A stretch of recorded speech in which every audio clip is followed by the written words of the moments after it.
Thanks for being bold thinkers. In exchange for your time, leadership, and innovative ideas on Martha's Vineyard, you will earn cash prizes of up to $250 each, along with the philanthropic opportunity to gift $1,000 to a local organization that currently tackles food insecurity and injustice. Now, we can only accept 16 scholars in grades 8 through 12. Have you applied? Apply today.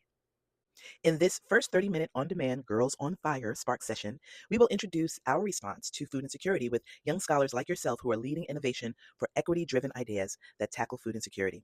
We consider what food insecurity looks like and hear from food justice influencers who believe in young minds illuminating the way from the ground up.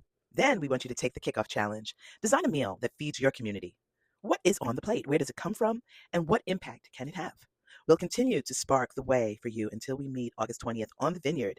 Spark sessions are designed to inspire your ideas and prepare you to pitch them boldly. We value your insight and forward thinking problem solving skills as 8th through 12th grade scholars, as well as your capacity to deliver fresh perspectives on tackling global challenges on a local level. Let's go. Hi, Tunisia. How you doing? Hi, Tunisia, it's a pleasure to meet you. Thank you so much for jumping Of on course. as a leader in food justice in the Queens area, which is perfect timing for what we're doing. Kennedy, a young scholar who's about to be a senior at Riverdale Country School, she's going to be with us on August 20th on Martha's Vineyard. And one of her reasons for why don't you say a little bit about that, Kennedy? yeah, no problem. So, one of my ideas, I guess, like kind of inspired by what I want to do when I'm older, like eventually, was to have like a fund of some sorts where we could like put the money in that we get for like that $1,000 and then invest it in a fund that continues to grow in itself because I'm interested in venture capital when I'm older. So I felt like if we use the $1,000 as like an initial investment for like infrastructure, but also for like fundraising and stuff like that to make sure that we keep on like growing the fund itself and so that we keep on getting money. And so it's not just like a one time thing. And so that we still like get income to keep on like having the resources for growth and like expanding events. How's that sound, Tunisia? Honestly, it sounds great. I think that's, one of the cruxes of food injustice that, I've seen in my work is, having capital and having resources, the scarcity of things that are in your neighborhood, to be able to, receive and have the things in your community that you need. So I think it's a beautiful idea, and one that could happen tomorrow. So happy to support and, see how we can help make that happen. Yes. Thank you. Tunisia is the founder of the Laurelton Community Fridge. I've worn a lot of hats in the last decade. Um, the most recent few was I was managing external affairs and government relations for the JFK redevelopment happening right now. It's a $19 billion redevelopment, and I was in charge of ensuring that people who look like you and I get contracts and opportunities and exposure and access. Right before that, I was the chief of staff to a New York State Assemblywoman. Her name is Alicia Hyman out of District 29 in Southeast Queens. So that's like Laurelton and Cambridge Heights and St. Albans. What we call the mainstay of triple prime voters here in New York. So if you're looking to win anything, you need Southeast Queens. That they are where the bodies and the votes exist. Um, and then most recently, I've went over to take my talents to the Metropolitan Museum of Art, running their government and community relations. But yeah, so I had started as a chief of staff in mid 2019, and that was just a crazy time to start working in government at that high level as a policymaker.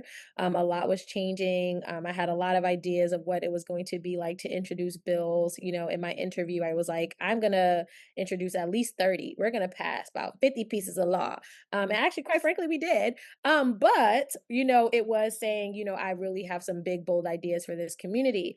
And obviously, COVID-19 happened. The Black Lives Matter movement continued to push, and this, pockets of Southeast Queens, with their triple prime voters are, that's, middle class with many pockets of poverty, specifically because the city of New York continues to, put shelters and mental health institutions and everything that they don't want to happen in Manhattan or Brooklyn, they dump in Southeast Queens with no care, quite frankly.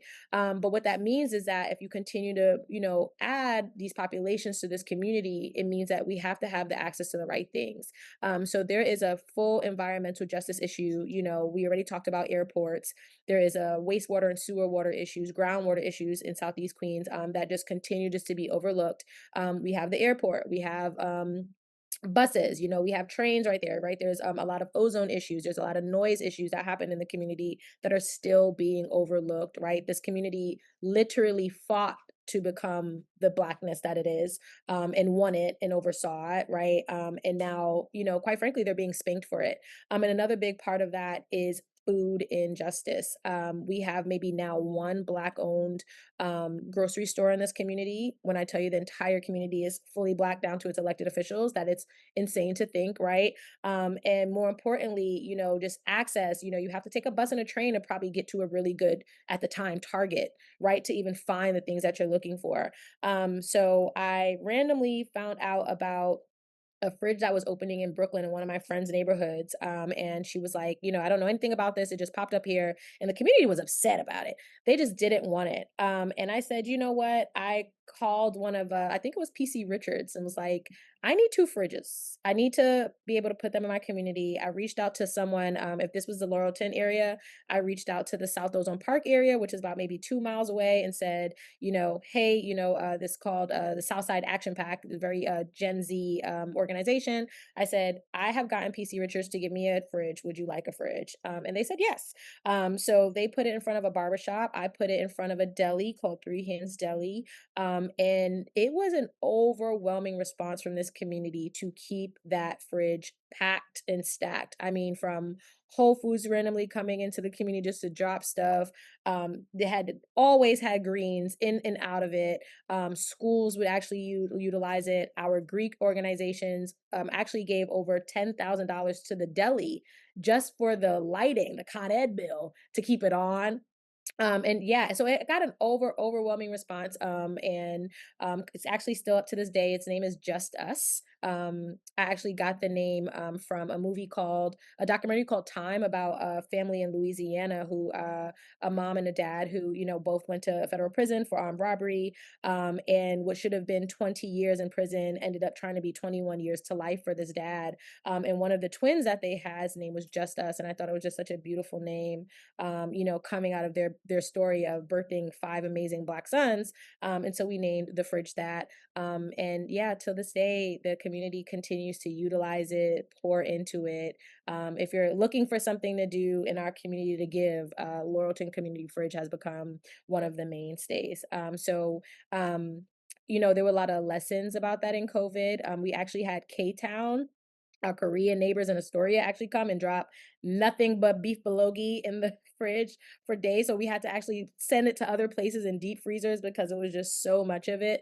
But yeah, the community fridge continues just to be a really, surprisingly, because a lot of them have left. I want to say that. I'm going to say about 2 years ago, everybody who cared about having, these type of fridges or continue to build these spaces, they all just stopped and the fridges disappeared. But there's two that are left, and it's the two that started here. And we're really, really just excited, and continue to be happy about pouring into it. I randomly do like these bi-weekly stops at it and just clean it out just cuz, and people are always like, everybody's here every other day just cleaning this thing out. It's everyone's little home fridge. So yeah, and hopefully we can continue to create moments like that exist in communities like ours. Well, thank you, Tanisha, for your foresight, for your commitment, for your passion, and your willingness to recognize the challenges that persist, and making it a community opportunity. That's exactly what Girls on Fire pitch competition is all about. We wanted to focus on lighting the way towards food justice. It was one of our anonymous sponsors, a big sponsor, um, who said, if you all focus on food justice, we'll be able to support you. So here we are. And we are identifying up to 4 food justice organizations to be able to support. Actually, it will be our young scholars as they go through this pitch competition. Um, each winning team will be offered $1,000 to be able to offer to an organization like Laurelton Community Fridge. And as Kennedy said, that type of capital can go a long, long way. And we have Tiffany Williams, who has joined us, who is a community leader and a an officer in an independent school with development. So first, I just want to say thank you to Gina and Rise for the innovation and just bringing this idea forward. It's going to impact so many ambitious, visionary young people, and it's really great to be a part of it. We really need this at this time. And you got to hear from one of my heroes, Tanisha Morrison, and her organizing in Southeast Queens, which is one of the neighborhoods in New York with severe food insecurity and limited access to fresh, organic, healthy food. Um, as I've made the decision to switch a lot of my food choices and kind of monitor what I'm eating and what my kids are eating, I realize really what food scarcity means. I mean, something might be within reach, but it's not necessarily of quality or value. It might be in reach, but it's already turning brown on the shelves. It might be in reach, but it's not smelling fresh, not looking fresh. And so folks think in a way that, oh, there's supermarkets and their options, but to really have high quality, healthy options that other communities have a number of is really the injustice that we're trying to tackle here. So this is something that impacts every single person. I have warm sentiments of the Laurelton Fridge during COVID and BLM movement. I had 2 little ones. There wasn't much that I could do as far as organizing and being outside, but did have the opportunity to drop some baby food off at that fridge and just thought of it as a peer-to-peer opportunity for the little ones that I had to do something for the community. So thank you for the fridge, which is a labor of love and continues to this day. Thank you for the vision for this pitch competition. And I'm just looking forward to what we can work on together. Thank you so much, Tiffany, for jumping in and being in an advisory capacity with us. I am about to share an Instagram post that I did not too long ago to promote this event. And if you recognize that little girl on the bike, that's me at about 2, 3 years old on Martha's Vineyard with my dad. He's on the bike. And this is, when I think of Martha's Vineyard, it's such a happy place. You can be there and be among people who look like you, who are aspirational, who are there to be with family, but they're also there to network and they're also there to uplift our community. So we are delighted to be on Martha's Vineyard. So let's kick this off. I'm going to hit play. These are some of our sponsors: Berkeley Carroll School, Ethical Culture Fieldston School, and the Brown Butter Collective, which is a soft place for Black girlhood to land in independent schools. Horace Mann and Riverdale Country School, we want to thank them for being a sponsor as well.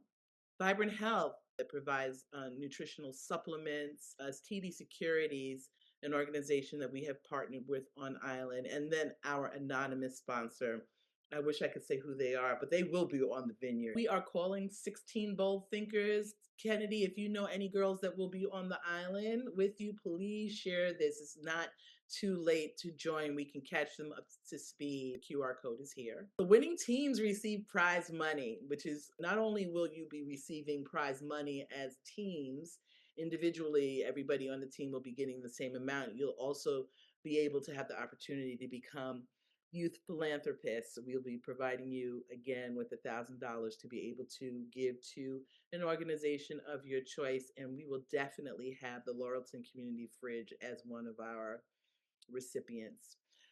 So it's Girl Scholars grades 8 through 12. And again, we want them to secure their space as soon as possible.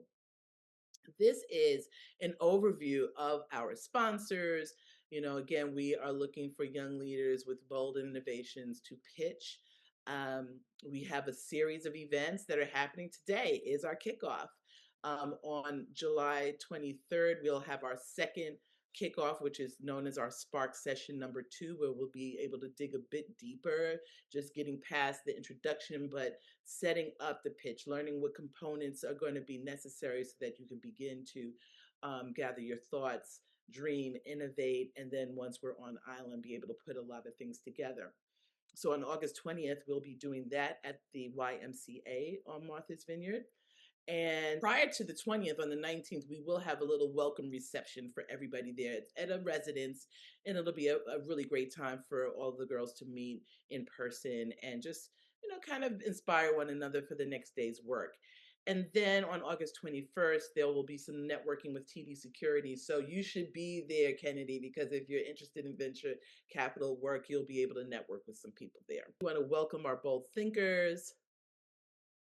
We're so inspired by our girls. Why food security and why now? Over 44 million people in the United States, including 13 million children, live with food insecurity, lacking steady access to nutritious meals.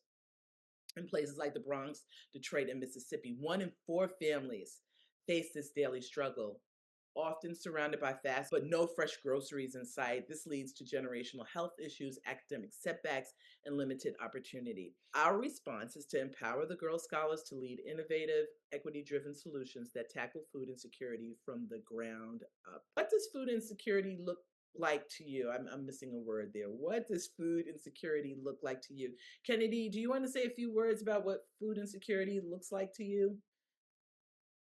Yeah, so to me, food insecurity means like not knowing, well, not just not knowing where your next meal is, but I think also like not having access to healthy foods as well. Like we talked about the whole foods, for example, but just like not being able to afford foods that are healthy for you and having to like kind of stretch whatever budget you have.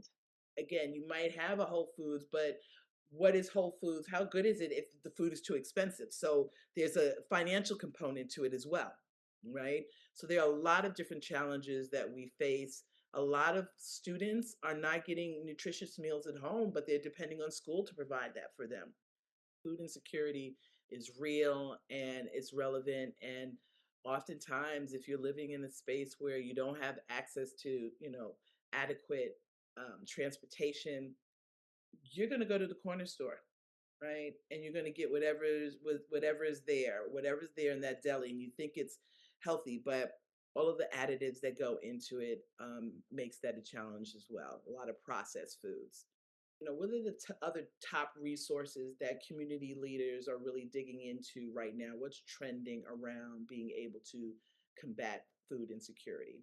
Yeah, we've seen a really big uptick in community gardens and farmers markets. They've been a huge space of support. More recently, we've also seen a turn towards corporations like Uber Eats and DoorDash, right? Looking for not only just driver and rider support, but what does that mean to help, put things back into the community? And specifically, my big push right now is supporting the local food pantries. And that is because a lot of them also bolstered out of COVID. And a lot of them are actually very much targeted to veterans. A lot of them are at, veteran homes or veteran, community centers and senior centers and churches. And I mean, Gina, you said you live in Southeast Queens. I don't know if on a random, 5 p.m. on your way home, if you've seen, but sometimes these lines are around the corner. And I'm like, what is happening at church? And what's happening at church is that they are giving away food. So between the Door Dashes and Fresh Directs, being able to have that, working with local community organizations who get dollars to be able to give as well. Again, a lot of it slowed up in COVID, but we do see some random drops from nonprofit organizations saying, just come here this day. We got nothing but stuff to give away. And we've also seen elected officials also kind of take that on, who actually have a better direct line to like let's say Fresh Direct, who is actually very helpful in COVID to be able to do those drops too. The hope is that we just don't wait till holidays like Thanksgiving to give away the Cornish hens and the turkeys. The hope is that this is like a at least monthly by monthly drop to a community, for some things. And I mean, I can't imagine to tell you all how hard it is, the cost of living right now. So when you even ask the question around food insecurity, immediately food is not the first thing that comes to mind. It's affordability for me, right? There are kids right now not going to school because they actually cannot eat, right? Like there are people who are not going to work because they actually are afraid that, I have to pick between taking the train and actually eating food today.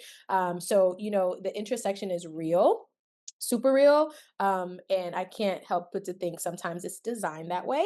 But there are other things that are happening right now. And I would say, for anyone who asks me right now, how can I be helpful? I'm like, give that 1,000, give that $500 to your local church. Because 9 times out of 10, your local church right now has a full on food pantry happening 2, 3 days a week, helped by the city and helped by corporations. And it really has been the difference from being able to get a really good ripe banana, and not sometimes. Wow. Thank you for that. I mean, we will make sure to add them as one of our organizations. I had not even thought about I thought about urban gardeners or urban farmers or community fridges, but you're absolutely right. Our churches are a key resource, so they will definitely be added. So what we wanted to do was to, do a little collaborative brainstorming right now and define the challenges and the themes of the challenges. And I think we've been doing that right now. But maybe we can dig into something that we had not thought about. So let's explore and identify key issues related to food insecurity. What real world challenge themes can we address through innovation and impact driven solutions? The first thing you think about is not really food when it comes to food insecurity. It is that affordability. A Caesar salad right now from Chop is about $25. That'll make no sense. Not at all. Not at all. And if you are looking for, food that is locally grown and sourced or organic, that could also be an additional cost. Talked about the distance to healthy food. We talked about the cost of healthy food. What are some other things that are some key challenges? One thing that comes to the surface for me is the cost of unhealthy food and the accessibility. So we have layer one, which is like, okay, this hamburger is not nutrient dense, but it's food and it's okay, and I'm going to be all right. But really, upon like a deeper dive, not only is it not nutrient dense, but the seed oils, the additives, all the additional non-food materials that are part of that meal are taking away, destroying your gut lining, impacting the gut brain relationship. And it's very deep on many levels. So a lot of times we think, okay, it's a meal, it's not the healthiest meal, but I'm still being fed. And of course, being fed is the most important part. We're not saying anything other than that. But Yeah, we the want to feel cost, full, right? We want to feel full, we and then wanna be full, yeah, but the cost of Mhm. not having any healthy options is even deeper than just like surface or plate level, good decision, bad decision. Those food foods are compromised in ways that um, are just disproportional. Mhm. Yes. Kennedy, can you think of any key issues or challenges that come to mind with you know being able to provide healthy options? I was kind of gonna say the same thing because we were actually just talking about that earlier today, especially like eating food here. How like there's so many like ingredients that are banned in the EU that are like very much allowed in America, like whether it's like basically all of our meat, all of our dairy, all of that stuff, like things that should be staple items, like dairy, obviously, like kids drink milk all the time. Like I drink milk all the time as a kid, like and meat and stuff like that that should be healthy and stuff that you should be eating every single day isn't healthy ultimately. And even like small things like cereal or like things that are ultimately like cheap or should just be like for kids that like younger people are eating aren't healthy. So I guess like a part of it's also just like the food regulation as well because it's like I mean it's more profitable obviously, but like that doesn't mean that it's healthy.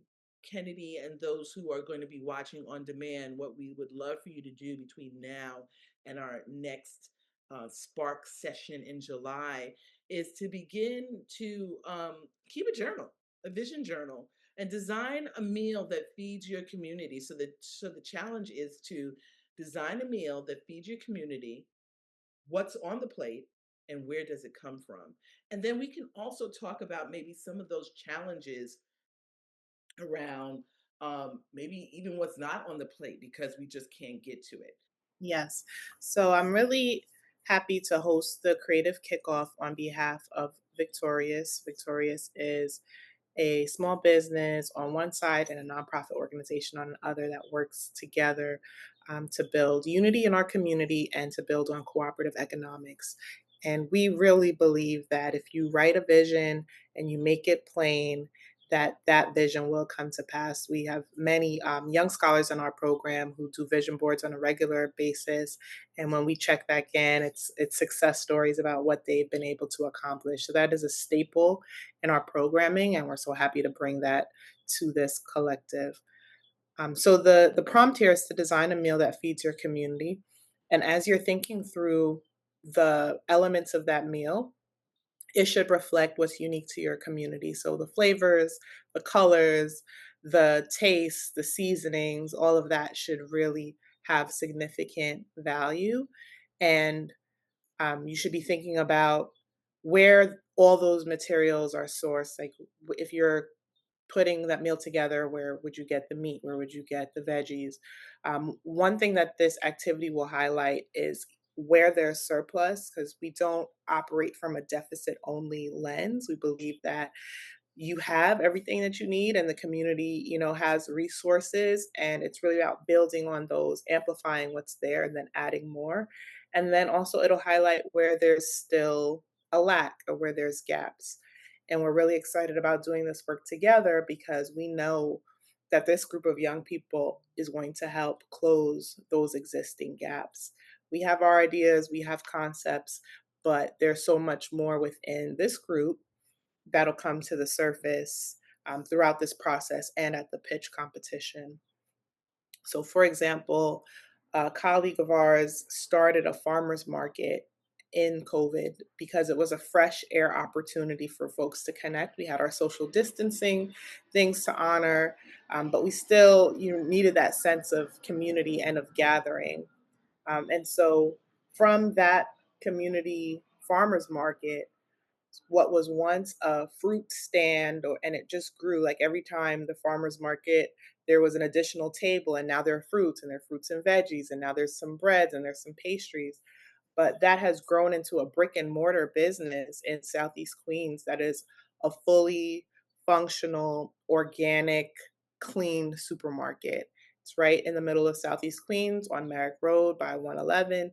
It is owned and operated by someone who's been invested in the community for a long time. And you can go there and shop with your eyes closed. You never have to wonder about the source of the food, where it's coming from, or what non-food materials have made its way into the items. And so that's one thing that we've seen come to pass from a vision in the past couple of years. We believe that there's so much more untapped and untapped resources and untold stories that are within this group. So we ask that you sit with this prompt, this creative kickoff visualization, write it out, draw it out. If there are pictures that inspire you, you can add that to what you're creating. And then we'll build on this at the next Spark session to really strengthen the pitches that'll be offered in the competition. Thank you for that, Tiffany. That's exciting. So we can write it out, we can draw it out. Let's go on to this last slide. And again, so Spark session number 2 is going to be on July, I said the 20th, but I believe it's the 23rd. We will confirm that in communication with you.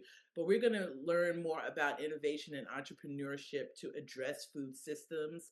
We're going to talk about different tools for idea mapping and pitch frameworks and visual storytelling a little bit. You're digging into a little bit of that right now with the kickoff challenge. We're going to, again, have some peer breakout rooms with a mentor for feedback. And we're going to have another creative challenge. Does anybody want to close us out before we go? We have 2 minutes left. Well, I was just gonna say one first and foremost, don't forget the allspice, don't forget the Scotch bonnet. Think about collard greens, please and thank Yes. you on your plates. But also, make sure that you're thinking about those things that might be ailments with your family that you haven't even talked about, right? High cholesterol, things that are going in food. Talk to your parents, talk to your cousins. What are some of the things that are happening in our families from the things that we've decided to consume that you probably haven't got to a place yet to even start asking your family about, whether it's cancer, whether it's blood pressure, and how food has actually been actually a proponent of that. So just wanted to add that. And then lastly, just really, really excited to see this come to life. I think as young women, it's just so awesome to have support and people like Gina and Tiffany, et cetera, et cetera. You have your dream right here in front of you, and no dreamer builds alone. And I'm just so happy to see you all getting the support right here in your faces. So don't take it for granted. And I'm really, really looking forward to how this all comes out.